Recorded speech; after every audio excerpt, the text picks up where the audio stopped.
Hey guys, economic subject में आप सभी की एक कॉमन प्रॉब्लम होती है कि मैम कंसेप्ट तो समझ में आ जाता है लेकिन एग्जाम में लर्न नहीं होता है, और लर्न भी हो जाता है तो हम एग्जाम में आंसर जाके भूल जाते हैं, लिख नहीं पाते हैं और मार्क्स हमेशा कम मिलते हैं।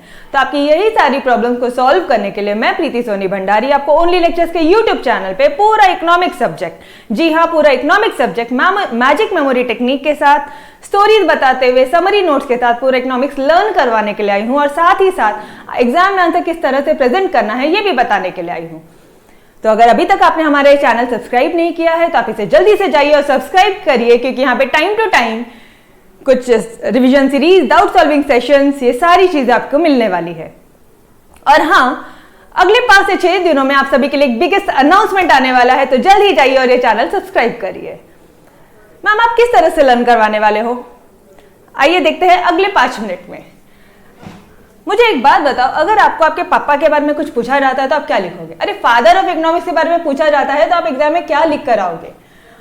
मैम इन्होंने बताया था कि economics is a science of wealth, इन्होंने वेल्थ ओरिएंटेड डेफिनेशन दी थी, और इन्होंने कैपिटल और वेल्थ एक्यूमुलेशन पे बहुत ज्यादा फोकस किया है। ऑलराइट, तो मुझे एक बात बताओ, क्या ये जो 3 पॉइंट्स आपने लिखे हैं, क्या ये 3 पॉइंट्स में आपको आपका एग्जामिनर 4 मार्क्स पूरा दे देगा? नहीं ना। तो फिर आपने आपके ये बुक के नाम क्यों नहीं लिखी? मैम बहुत ज्यादा बड़ी है ना, लर्न नहीं होती है। मैं आपको लर्न करवा के देती हूँ। आप किस तरह से एग्जाम में लिखोगे? हालांकि इन्होंने बहुत सारी बुक लिखी है, उसमें से इनकी एक फेमस बुक है enquiry into nature and causes of wealth of nation. हालांकि इन्होंने बहुत सारी बुक लिखी है, he has written various books on economics, but his most famous books is an enquiry into nature and causes of wealth of nation. अब इसको कैसे पढ़ना है देखो। आप लोग एग्जाम में गलतियां क्या करते हो? आप ENQIRY लिख के आ जाते हो। इंक्वायरी मतलब होता है, मैम कल छुट्टी है क्या? ये वाला क्वेश्चन एग्जाम में आने वाला है। ये होता है जब आप किसी से नॉर्मली कुछ क्वेश्चन पूछते हो तो होता है इंक्वायरी।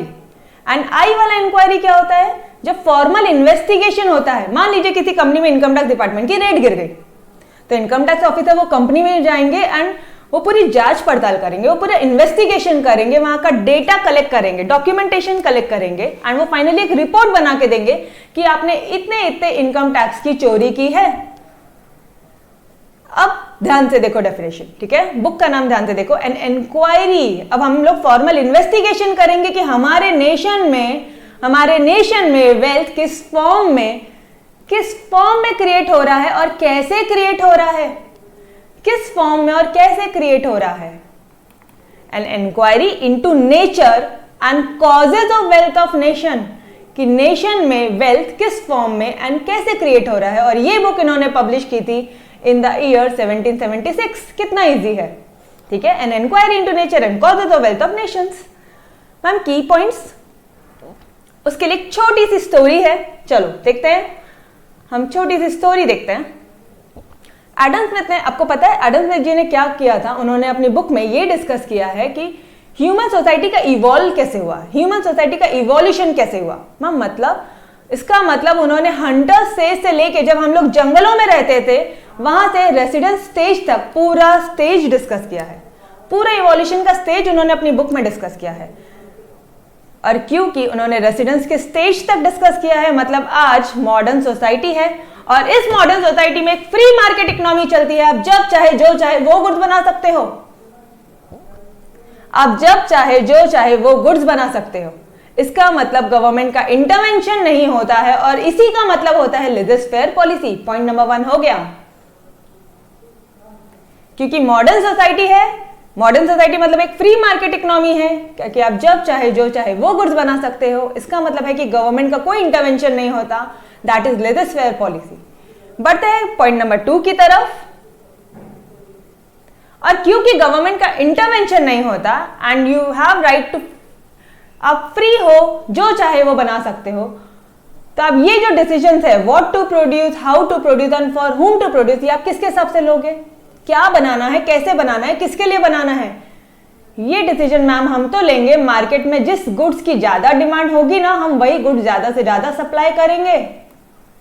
अच्छा, तो ऐसे से तो बहुत सारे सप्लायर्स होंगे, नंबर ऑफ सप्लायर्स बहुत ज्यादा हो जाएंगे इकोनॉमी में कंपटीशन हो जाएगा, और इकोनॉमी में कंपटीशन होना, इसी का तो मतलब है नेचर्स लॉ। कंपटीशन ही तो नेचर्स का लॉ है, समझ में आया? कंपटीशन ही नेचर्स लॉ है। ऑलराइट, बढ़ते हैं पॉइंट नंबर 3 की तरफ, जो बहुत ही आसान सा पॉइंट है।